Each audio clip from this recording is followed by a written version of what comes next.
IGMC में कार्यरत हूँ और 20 सालों से यहाँ काम कर रहे हैं हम। आईजीएमसी के जितने भी 55 एम्प्लॉइज़ यहाँ काम कर रहे हैं और 2016 में 39 एम्प्लॉइज़ को रेगुलर पे स्केल दिया गया, नोटिफिकेशन हुई है। उस टाइम कौल सिंह जी मुख्यमंत्री जी थे और हेल्थ मिनिस्टर थे और 2019 में पे स्केल मिला आईजीएमसी में ही एक एम्प्लॉइज़ को। हमारे ही तहत नाहन में और टांडा में हमारे ही बिहार पे उनको भी पे स्केल मिला गया। लेकिन उसके बाद 2017 में आरकेएस की भर्तियां बंद कर दी गई। हमारा ही लास्ट बैच बचा है जो 55 लोग हमारे साथ काम कर रहे हैं आरकेएस में। उन लोगों को 2021 में 8 साल कंप्लीट हो गए। जब नोटिफिकेशन हुई है तो हमारे ऊपर वो नोटिफिकेशन लागू नहीं हो रही है। 2 साल से हम सबके चक्कर काट रहे हैं लेकिन सिर्फ हमें आश्वासन ही दिया जा रहा है, हमारी कोई सुनवाई नहीं हो रही है, ना हमारी तरफ कोई देखा जा रहा है। मैम आप एक महिला है, कितना मुश्किल है आपके लिए? देखो जी, जो हमें सैलरी मिल रही है वो इतनी कम सैलरी है। आज के टाइम में 5,000 का तो सिंगल रूम आता है और हमारी सैलरी 10,000 से भी कम है। लेकिन हमारी कोई सुनवाई नहीं कर रही और काम हमारे पास देखा 2-3 सीटों का काम दिया गया है। हमारे 55 है, हम कुछ नहीं मांग रहे, हम सिर्फ रेगुलर पे स्केल मांग रहे हैं जो 39 को भी मिला है वही मांग रहे हैं। हम कुछ, हमारी कोई एक्स्ट्रा मांग नहीं है। और आरकेएस में सिर्फ 55 ही एम्प्लॉइज़ रह गए हैं। इसके बाद आरकेएस बंद हो चुकी है। हमारे साथ ही नाइंसाफ़ी हो रही है और होती आ रही है। आज 2 साल हो गए मैम, इस महंगाई में 55 बंदे कैसा अपना गुजारा कर रहे हैं वो तो।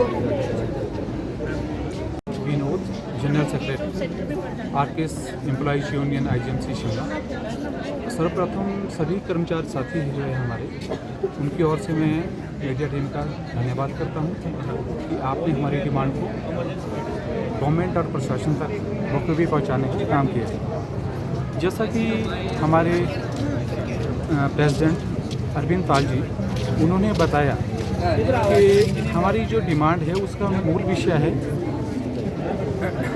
जो ऑलरेडी आरकेएस के अंडर जो लगे हुए हैं उनको जो पे स्केल मिल रहा है उसी के बेस पे या उसी तर्ज पे जो 55 एम्प्लॉइज हमारे और हैं उनको भी, बचे हुए 55 जो एम्प्लॉइज हैं उनको भी जो रेगुलर पे स्केल है वो बहाल किया जाए।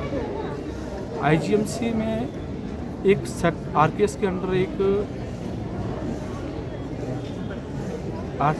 एक पॉलिसी बनी हुई है, सेट पॉलिसी पहले से बनी हुई है कि आरकेएस के अंदर जो कर्मचारी है 8 साल का कार्यकाल पूरा करने के पश्चात उनको रेगुलर पे स्केल दिया जाता है। हमारे जो ये एम्प्लॉइज हैं ये 8 साल जो है 2021 दिसंबर 2021 में पूरा कर चुके हैं और आईजीएमसी में ही 39 कर्मचारियों को 1/4/2016 से रेगुलर पे स्केल दिया जा रहा है। इसी तरह से doctor RP government medical college Tanda में 1/4/2018 से रेगुलर पे स्केल दिया जा रहा है 11 एम्प्लॉइज़ को आईजीएमसी के ही तर्ज पे। Doctor YS Parmar medical college Tanda में भी 9 कर्मचारियों को आईजीएमसी की ही तर्ज पे रेगुलर पे स्केल दिया जा रहा है और एक कर्मचारी और है जिसको 2019 में रेगुलर पे स्केल इसी के ही मीटिंग में दिया जा रहा है। हमारा तो ये है कि आईजीएमसी पैटर्न पे और कॉलेजेस में उसी बेसिस पे दिया जा रहा है और आईजीएमसी के जो लेफ्ट आउट 55 कर्मचारी जो बचे हैं उनको रेगुलर पे स्केल जो अभी तक नहीं दिया जा रहा है। सर अगर बात करें तो विधानसभा सत्र चला है, क्या वहाँ का घेराव भी आप करेंगे? नहीं, अभी कुछ भी ऐसा नहीं है। हमारी डिमांड जो है काफ़ी टाइम से है भी चली हुई कि जो लेफ्ट आउट बचे हुए कर्मचारी हैं उनको, पिछले जो कर्मचारी ऑलरेडी जिनको दिया जा रहा है मात्र 55 बचे हुए, बाकी कम से कम 60 कर्मचारियों को ऑलरेडी आरकेएस के अंडर मिल रहा है और आरकेएस की एक पॉलिसी भी है कि 8 साल के बाद जो कार्यकाल पूरा करते हैं उनको दिया जाता है। उसी तर्ज पे जो बाकी बचे हुए कर्मचारी हैं उन्हीं की यही डिमांड है कि उनको भी रेगुलर पे स्केल दिया जाए और बस, बाकी तो है नहीं। और आईजीएमसी वहाँ सर आपके ही कर्मचारी में बताया गया है कि अभी तक आपसे कोई मिलने नहीं आया है और अगर आपसे कोई मिलने नहीं आते तो उसके बाद आगामी रणनीति आपकी क्या रहने वाली है? ये हमारी यही है कि अभी हमने शुरू में जो रखा है 8 बजे से 2 बजे तक हम पेन डाउन स्ट्राइक पे है। फिर अगर 31 तक हमने इसी तरह से रखा था और हमने टाइम इसीलिए दिया था कि इन बिटवीन हमारी जो डिमांड है, जो जेन्युइनेबल डिमांड है, इसको इमीडिएट पूरा किया जाए। अगर नहीं रखा जाता तो फुल डे स्ट्राइक करेंगे फिर। सर, क्या आपकी तरफ से किसी तरह का ज्ञापन दिया गया था मुख्यमंत्री? बिल्कुल दिया गया था। 20 दिन पहले हमने ये अपनी स्ट्राइक से रिलेटेड जो भी है हमारी डिमांड जो है कि रेगुलर पे स्केल हमें दिया जाए, उसके रिलेटेड हमने दिया था। इसकी ऐसा नहीं है कि 2 बार गवर्निंग बॉडी की मीटिंग हो चुकी है। इस गवर्निंग बॉडी की मीटिंग में health minister the state of government होते हैं, secretary health government of state होते हैं, और उसमें लोकल एमएलए गवर्निंग बॉडी की मीटिंग के मेंबर्स हैं,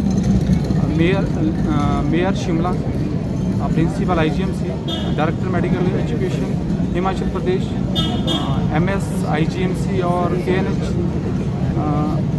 प्रेसिडेंट सैमकोट होते हैं, प्रेसिडेंट एम्प्लॉइज यूनियन आईजीएमसी होते हैं, सारे ऑफिसर्स और सारे गवर्निंग बॉडी में होते हैं। किस तरह का आश्वासन आपको दिया?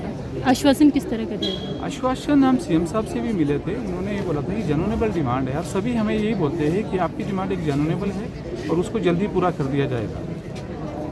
पर अभी तक आश्वासन तो सभी देते हैं, बट ब्लैक एंड वाइट में कुछ नहीं।